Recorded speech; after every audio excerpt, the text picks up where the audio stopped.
জেলা স্কুলে আপনার ছেলে, ছেলের নাম কি?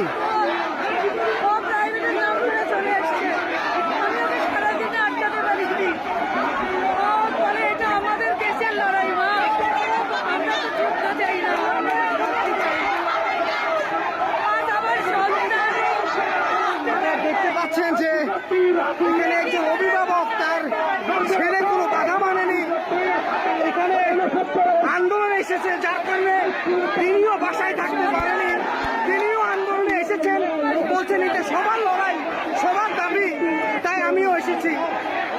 আপনার নাম? সুবর্ণা চৌধুরী। বাসা কোথায় আপনার? কালীবাড়িতে।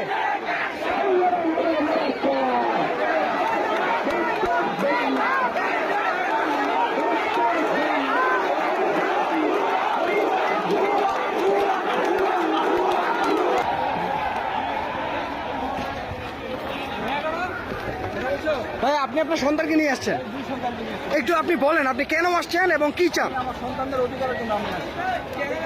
কোনো দর্শন আমি মনে করি না যে বাসায় বসে থাকা উচিত। সবাইকে এখানে মানে আসার জন্য আহ্বান করছি আমি সবাইকে।